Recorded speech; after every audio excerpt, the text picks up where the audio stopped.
Hello बच्चों, आप लोग कैसे हैं? I hope all of are you fine. तो आज का जो हमारा टॉपिक है वो चार्ज डिस्क के कारण हम लोग इलेक्ट्रिक फील्ड एक्सिस पर निकालेंगे। कहां पे निकालेंगे? एक्सिस पर। किसके द्वारा? चार्ज डिस्क के द्वारा। ठीक है, तो बिना टाइम बर्बाद किए हुए हम लोग शुरू करते हैं इसको। तो मैं सत्येंद्र कुमार एजुकेशन इंजन पर आप लोग का स्वागत करता हूं। तो चलिए फिर से एक बार हम चार्ज डिस्क के कारण हम लोग इलेक्ट्रिक फील्ड निकालते हैं। तो मान लेते हैं कि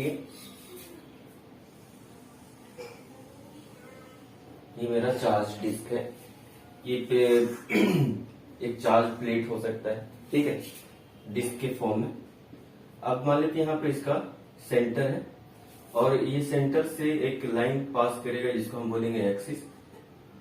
तो ये डिस्क का एक्सिस है। डिस्क के एक्सिस सेंटर से मान लेते हैं एक्स दूरी पर हमको क्या करना है? फील्ड पता करना है। ये पॉइंट पी, ये दूरी एक्स, ठीक है। सेंटर से इसके एक्स दूरी पर हमको फील्ड पता करना है। क्या करें? ठीक है, मान लेते हैं इसका जो चार्ज डिस्ट्रीब्यूशन है यूनिफॉर्मली चार्ज है और charge density sigma, positively charge है, ठीक है, पॉजिटिवली चार्ज है, सिग्मा चार्ज डेंसिटी है।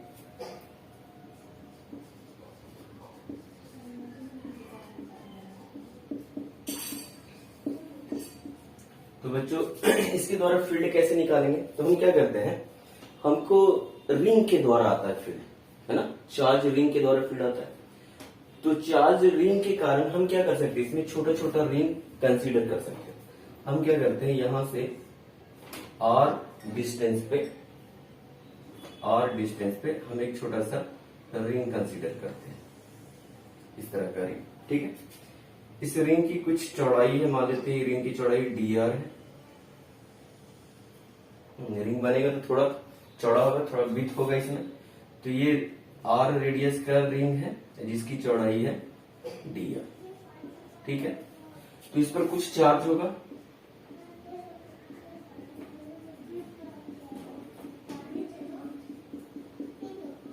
इस पर चार्ज है, मान लेते इस पर चार्ज dq है, ठीक है। तो चार्ज रिंग के द्वारा जो फील्ड पता है हम लोग को, तो हम लोग को चार्ज रिंग के कारण फील्ड आता है लिखने के लिए एक्स दूरी पर, है ना। तो क्या होता है चार्ज रिंग के द्वारा फील्ड? तो आप मेरे वीडियो में जा सकते हैं और वहां पर आप टाइप कीजिए electric field due to charge ring at its axis by education engine. तो वहां पर आपको इसका पूरा डिटेल मिलेगा। फिलहाल हम इसका रिजल्ट यूज कर रहे हैं। रिजल्ट क्या है, अगर मान लेते हैं कि इसका रेडियस आर है और इस पर पॉजिटिवली चार्ज है और चार्ज डेंसिटी का मान लेते हैं टोटल चार्ज क्यू, ठीक है। तो यहां से x दूरी पर फील्ड क्या आता है, तो एक्सियल डायरेक्शन में आता है। इस डायरेक्शन में नेट फील्ड वो कितना होता है, E बराबर होता है Q/4πε0 r square plus x square पे पावर 3/2 इंटू एक्स, ये होता है। तो अब 1/4πε0 को हम लोग k से डिनोट कर सकते हो, तो KQ/r square plus x square पे पावर 3/2 भी लिखा जा सकता है, ठीक है। तो एक चार्ज रिंग के द्वारा जिस पर चार्ज Q है, इसके सेंटर से एक्सिस के अलोंग x डिस्टेंस दूर, इस चार्ज से सेंटर से x डिस्टेंस दूर फील्ड क्या होगा, Q इंटू x/4πε0। r इसका रेडियस है, capital R square plus x square पे पावर 3/2। यही फॉर्मूला हम यहाँ पर इस्तेमाल करेंगे इस छोटे से रिंग के द्वारा फील्ड लिखने में। तो यहाँ पर फील्ड क्या होगा, छोटा सा फील्ड, तो dq चार्ज पहले निकालना पड़ेगा। तो dq चार्ज कितना होगा, dq चार्ज कितना होगा? तो ये पूरा चार्ज कहाँ फैला हुआ है, सरफेस पर, यानी एरिया में, यानी ये यूनिट एरिया पर चार्ज कितना है इसमें, सिग्मा, सरफेस चार्ज डेंसिटी, ये सरफेस चार्ज डेंसिटी है। इसका मतलब क्या हुआ कि यूनिट एरिया पर सिग्मा चार्ज है। तो ये एरिया अगर हम निकाल ले रिंग का, तो हमको इसका चार्ज पता चल जाएगा। तो एरिया क्या होगा रिंग का, 2πr, ये हो जाएगा circumference into with D R, ये आ जाएगा रिंग का एरिया इंटू सिग्मा, है ना। सिग्मा क्या है, यूनिट सरफेस चार्ज डेंसिटी है, और कितने सरफेस पे हमको चार्ज चाहिए, तो 2 pi R D R, 2 pi R D R इस एरिया पे, ठीक है। तो डी क्यू पता चल गया। तो अभी डी क्यू के कारण, इस चार्ज डी क्यू के कारण पी पॉइंट पर फील्ड कितना होगा, डी फील्ड होगा, और ये डी फील्ड कितना होगा, तो के डी क्यू अपॉन इसका रेडियस है आर स्क्वायर प्लस दूरी है एक्स स्क्वायर पे पावर 3/2 इंटू एक्स, यही होगा छोटा सा फील्ड छोटे से रिंग के कारण पी पॉइंट पर। क्लियर है इतना, सीधा सीधा छोटा सा ये फॉर्मूला हम लोग को याद रखना है, और इस फॉर्मूले को यहाँ पर इस्तेमाल करते हुए इस छोटे से चार्ज रिंग के द्वारा फील्ड लिखना है, ठीक है। हमने लिख लिया। अब इस तरह से बहुत सारा चार्ज रिंग होगा यहाँ पर, है ना। तो सारे चार्ज रिंग के द्वारा अगर हम फील्ड यहाँ पर लिख लें, सारा फील्ड किधर होगा, एक ही डायरेक्शन में होगा, इस डायरेक्शन में, ये डी का डायरेक्शन है। तो ऐसा ऐसा बहुत सारे इसमें चार्ज रिंग है, सारे चार्ज रिंग के द्वारा अगर हम फील्ड यहाँ पर जोड़ दें तो नेट फील्ड आ जाएगा, ठीक है। तो हम क्या करते हैं, अब नेट फील्ड निकालने के लिए डी के जितना भी डी के चार्ज है उन सब के द्वारा फील्ड लिख करके यहाँ पर जोड़ेंगे। तो जोड़ने के लिए बच्चों हम लोग क्या इस्तेमाल करते हैं, इंटीग्रेशन का। तो हम लोग डी को इंटीग्रेट करेंगे, तो यहाँ नेट फील्ड जो होगा ई नेट होगा एट सेंटर,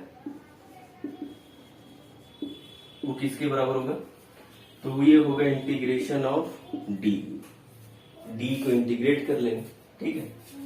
अब डी को इंटीग्रेट करेंगे तो डी का वैल्यू क्या है, k D q upon r square plus x square पे पावर 3/2 इंटू एक्स, ये हो गया, ठीक है।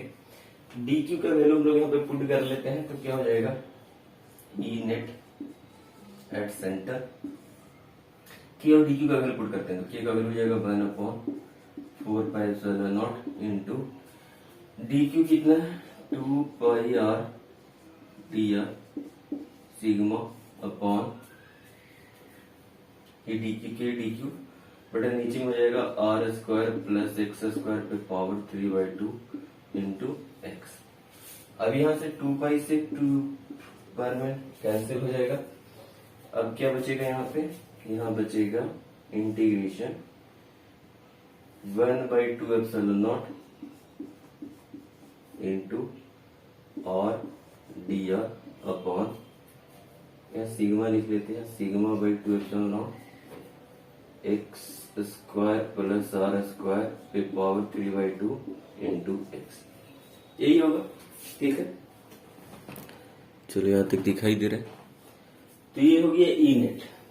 अब हम इसको इंटीग्रेट करेंगे, तो इंटीग्रेट करने के लिए जितना भी कांस्टेंट टर्म है सबको बाहर कर लेते हैं। तो क्या क्या कांस्टेंट है, एक्स दूरी कांस्टेंट है, सिग्मा बाई 2 एप्सिलॉन कांस्टेंट है, तो इसको बाहर कर लेते हैं। तो ई नेट बराबर क्या लिख सकते हैं, sigma into x upon 2 epsilon nought integration of r D r x square plus r square पे पावर 3/2, ठीक है। कहां से कहां लिमिट, आर वेरी करना है, वेरिएबल क्या है, आर है, तो आर कहां से वेरी करेगा, तो हम आर यहां से लेंगे 0 से कैपिटल आर, इसका रेडियस जो है कैपिटल आर, तो 0 से आर तक हम इंटीग्रेट करेंगे, ठीक है। अब देखो इसको इंटीग्रेट करना थोड़ा सा मुश्किल हो रहा है क्योंकि ऐसा कोई फॉर्मूला हमको पता नहीं है, ठीक है। तो हम क्या करते हैं, इस पूरे टर्म को x square plus r square को कुछ मान लेते हैं, ठीक है। मान लेते हैं जेड स्क्वायर, लेट कर लेते हैं, यहाँ पर लेट कर ले रहे हैं, लेट जेड बराबर एक्स स्क्वायर, सब्स्टिट्यूशन मेथड इस्तेमाल कर रहे हैं, x square plus r square, इसको डिफरेंस को जेड स्क्वायर मान लेते हैं, जेड स्क्वायर, ठीक है।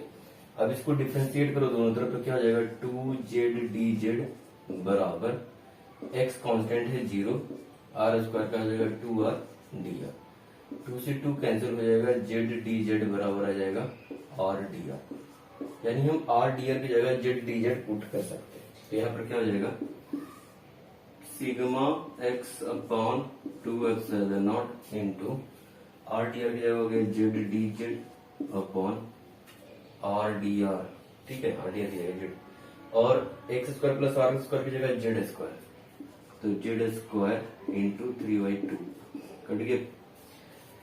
तो ये एक जेड से यहां भी कट जाएगा तो ये स्क्वायर हो जाएगा। तो क्या आएगा sigma x upon 2/0 D Z upon Z square, ये हो जाएगा है। अब जेड के लिए लिमिट लिखना पड़ेगा, तो क्या हो जाएगा, तो हम अगर जब r बराबर 0 होगा, r बराबर 0 होगा तो z बराबर क्या होगा, x के बराबर होगा, तो यहाँ x हो जाएगा, ठीक है। और जब r r बराबर r हो जाएगा, r बराबर r हो जाएगा, तो यहाँ पर z का वैल्यू क्या हो जाएगा, z का वैल्यू हो जाएगा under root x square plus r square, under root x square plus r square, ये हो जाएगा जेड का वैल्यू। अब इसको इंटीग्रेट करें तो इंटीग्रेशन कितना होगा, सिग्मा एक्स अपॉन 2/0। इसको हम लिख सकते हैं जेड पे पावर -2 एक्स से लेकर के under root x square plus r square d z. अब इसका इंटीग्रेशन करते हैं, तो इंटीग्रेशन करने के लिए मैं थोड़ा सा मिटा रहे हैं इसको, ठीक है।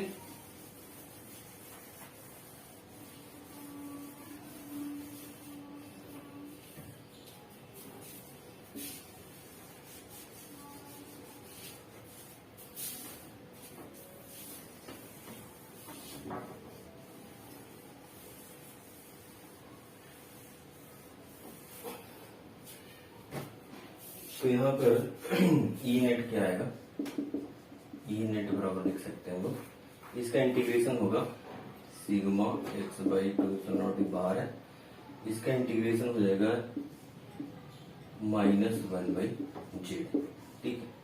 कहाँ से, x on under root x square plus r square, ये। अब सीधा सीधा इसका वैल्यू पुट कर देते हैं, लिमिट पुट कर देते हैं, तो क्या हो जाएगा सिग्मा एक्स अपॉन 2/0, तो पहले माइनस ही उसके बाद ये पुट करें तो माइनस में प्लस हो जाएगा, तो माइनस ले लेते हैं, पहला अपर लिमिट हो जाएगा under root x square plus r square, और ये हो जाएगा कितना -1/x, ये हो गया, ठीक है। तो कितना आ गया सिग्मा एक्स अपॉन 2/0, माइनस में प्लस हो जाएगा, इसको आगे कर लेते हैं, ये माइनस हो जाएगा 1/x square plus r square, ये हो गया।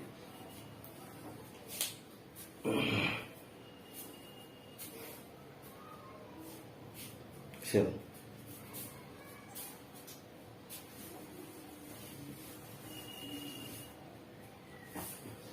तो ये नेट का क्या रिजल्ट आ गया,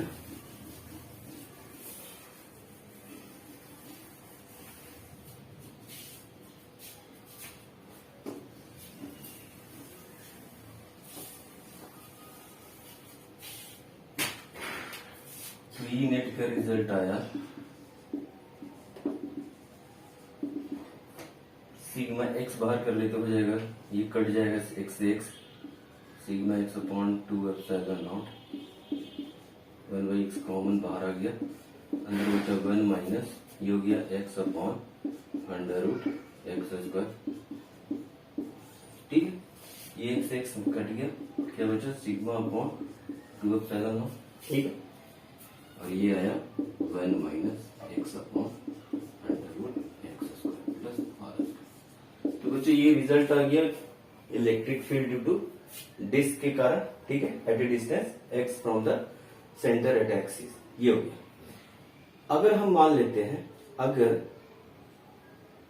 हम क्या करें, ये जो रेडियस है आर को इन्फिनिटी कर दें, इन्फिनाइट अगर हम डिस्क माने, है ना, अगर हम आर टेंस टू इन्फिनिटी कर दे तो क्या हो जाएगा, ई का वैल्यू क्या आएगा, तो ये देखो, ये आर का वैल्यू इन्फिनिटी तो पूरा इन्फिनिटी, तो 1/∞ 0, तो इस टर्म 0 हो जाएगा, तो ई क्या आएगा सिग्मा बाई 2/0, ये यानी ये किसके लिए, फॉर इनफिनाइट चार्ज डिस्क क्या आएगा field sigma by 2 epsilon not. तो बच्चों ये सेम रिजल्ट हम लोग गॉस लॉ इस्तेमाल करते हुए भी हम लोग फ्लक्स के थ्रू हम लोग निकाल सकते हैं। ठीक है, तो ये हम लोग गॉस लॉ में भी देखेंगे, यही रिजल्ट लेके आएंगे हम लोग। ठीक है, तो ये हो गया चार्ज्ड डिस्क के द्वारा फील्ड। अब इसमें कुछ न्यूमेरिकल्स करते हैं हम लोग।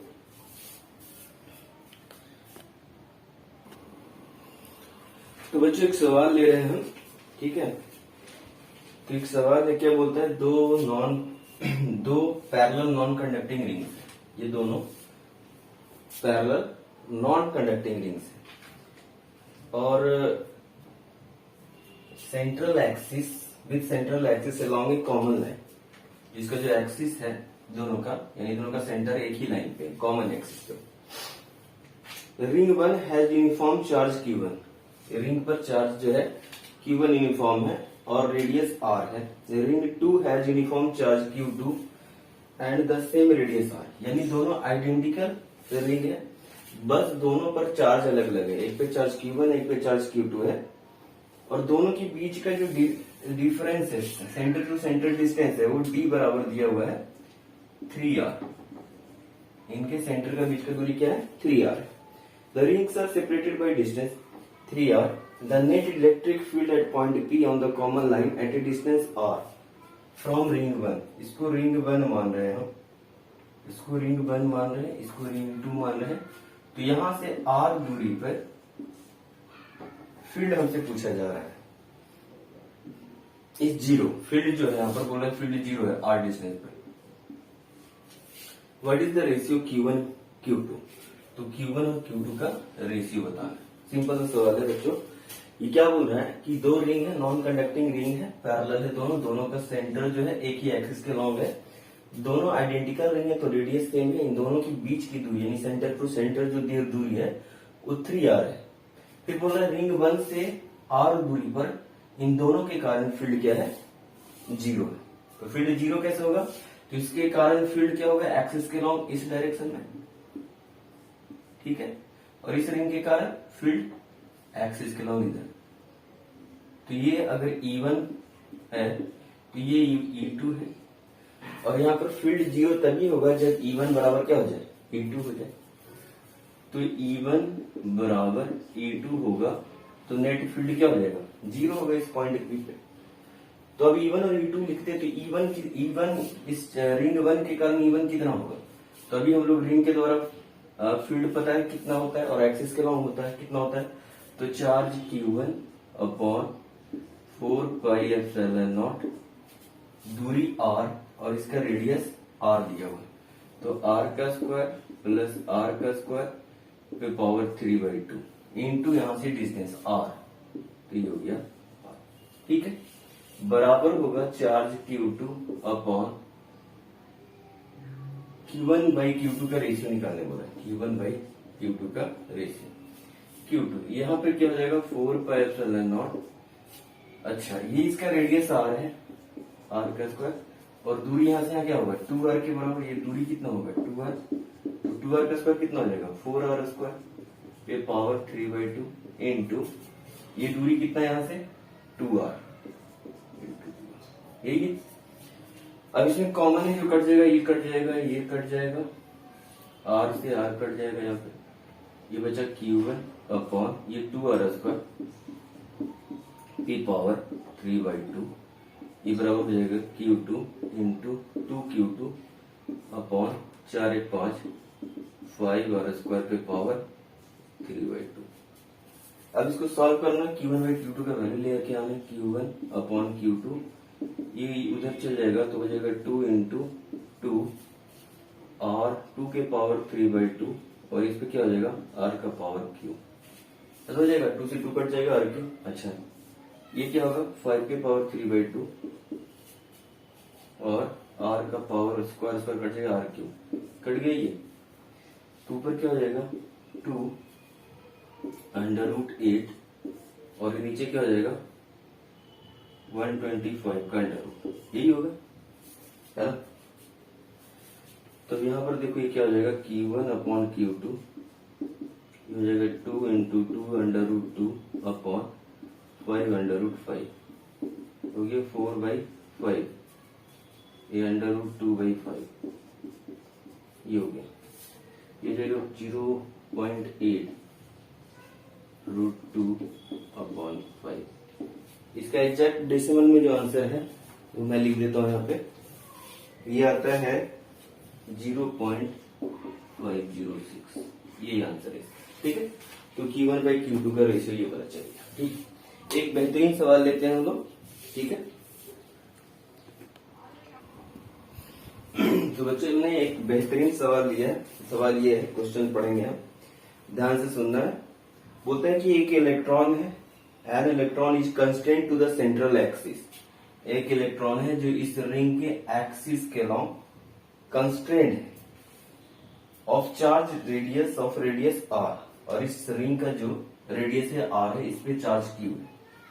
फिर बोलता है with Z is very very less than equal are, Z जो है less than very much less than are, यानी जो जेड है, ये जो डिस्टेंस है इलेक्ट्रॉन का एक्सिस से सेंटर की दूरी, एक्सिस पर इस इलेक्ट्रॉन और सेंटर की जो दूरी है वो जेड है, और जेड बहुत नजदीक है इस रिंग के करीब, ताकि जेड जो है आर से छोटा है। ठीक है, अब बोलता है सो दैट, ये साबित करना है कि electrostatic force on the electron पर जो इलेक्ट्रोस्टैटिक फोर्स लग रहा है can cause it to oscillate. ये क्या करेगा, इसको ऑसिलेट कराएगा।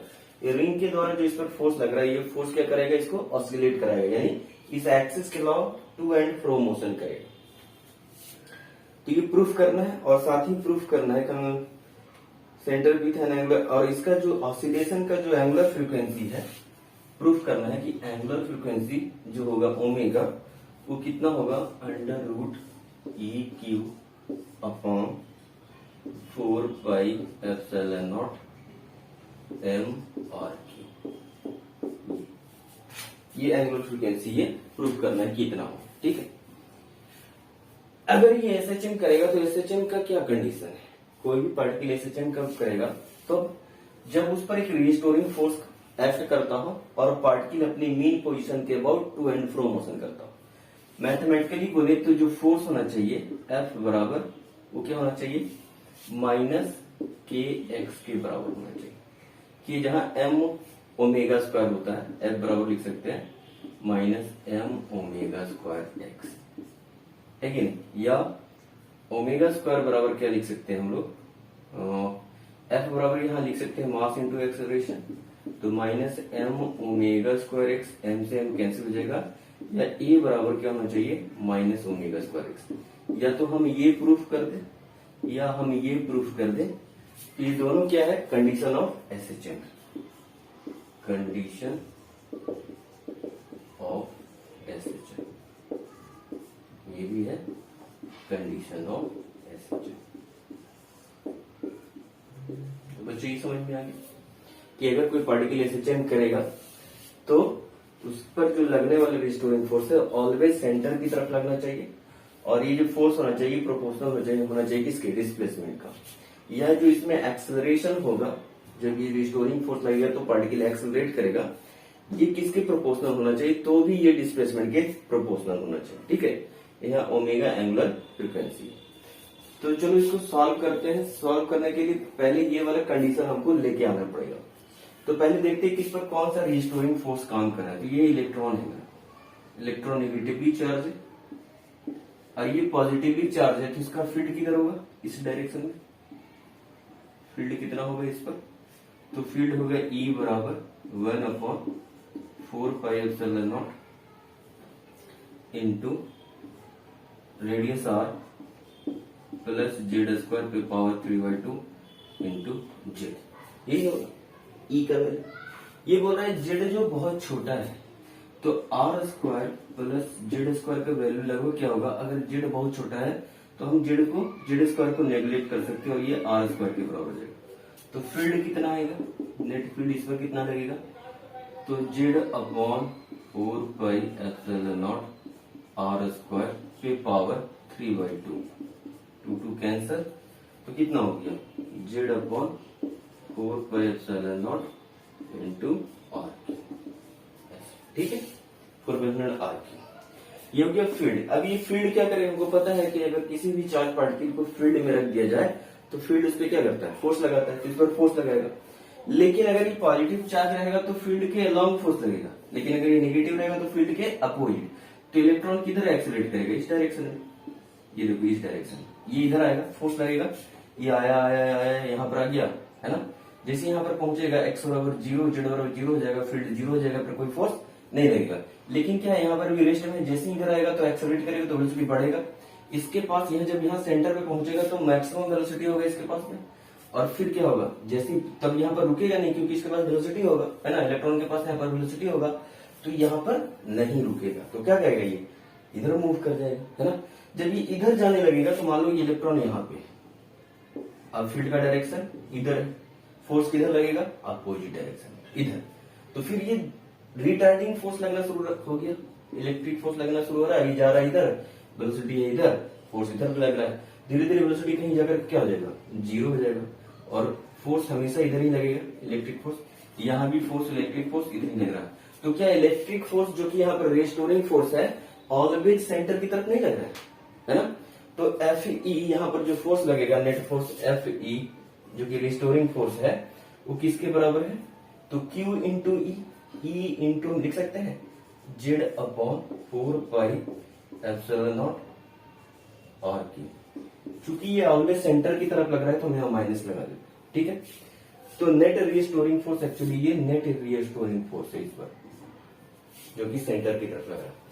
तो नेट फोर्स बराबर मास इंटू एक्सेलरेशन, तो मास इंटू एक्सेलरेशन ए। मान लेते इसका मास m है, इलेक्ट्रॉन का मास m है, तो एक्सेलरेशन क्या होगा? Minus e z upon 4 pi epsilon not m are q, यही होगा एक्सेलरेशन। अब यह जेड वेरिएबल है तो हम ये क्या हो गया, a बराबर minus e upon 4 pi epsilon not m are q into z. तो मैथमेटिकली क्या a बराबर माइनस ओमेगा स्क्वायर एक्स की टर्म में ही दिख रहा है क्या? ये नहीं दिख रहा है, a बराबर माइनस ओमेगा स्क्वायर एक्स जहां डिस्प्लेसमेंट है, यहाँ पर a क्या है? एक्सेलरेशन है पार्टिकल का। तो हम इसको अगर इससे कंपेयर करें तो ओमेगा स्क्वायर का क्या वैल्यू आएगा?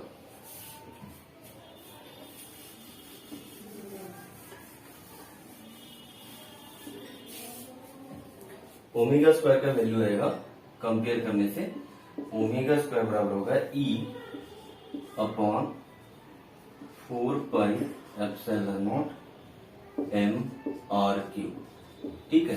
तो ओमेगा बराबर क्या हो जाएगा? Under root e upon 4 pi epsilon not m are q. यही प्रूफ करने बोल रहा था, यही प्रूफ करने बोल रहा था हम लोग को। F बराबर क्यू ई, तो ई जेड है। अच्छा यहाँ पर क्यू छूट गया था हमसे ना, यहाँ पर क्यू होगा ना, क्यू, यहाँ क्यू छोड़ रखे थे हम, क्यू, यहाँ भी क्या हो जाएगा? क्यू आएगा, यह आ जाएगा क्यू ई जेड, यहाँ हो जाएगा क्यू ई, तो यहाँ क्या आएगा? क्यू ई, यहाँ पे आएगा क्यू ई, ठीक है। तो प्रूफ करना यही तक, अंडर रूट क्यू ई है 4 pi epsilon not m are q, ठीक है। अगर हमको टाइम पीरियड निकालने बोलता तो टाइम पीरियड भी निकाल सकते थे हम, period of oscillation, period of oscillation, ठीक है। पीरियड ऑफ ऑसिलेशन टी बराबर क्या होता है? 2 pi by omega, 2 pi by omega करेंगे तो ये ऊपर चल जाएगा, कौन? ये वाला term 4 pi epsilon not m are Q upon Q into E. यही टाइम पीरियड का, टाइम पीरियड ऑफ ऑसिलेशन का टाइम पीरियड। तो बच्चों ये था मेरा डिस्क के चार्ज डिस्क के कारण फील्ड, उस पर 2 अच्छे न्यूमेरिकल्स भी लिए हम लोग। तो अब हम लोग मिलेंगे नेक्स्ट वीडियो में। नेक्स्ट वीडियो में आई होप हम लोग फ्लक्स करेंगे, ठीक है, फ्लक्स के बारे में पढ़ेंगे। तो मिलते हैं हम लोग नेक्स्ट वीडियो में, तब तक पढ़ाई करते रहिए। All the very best.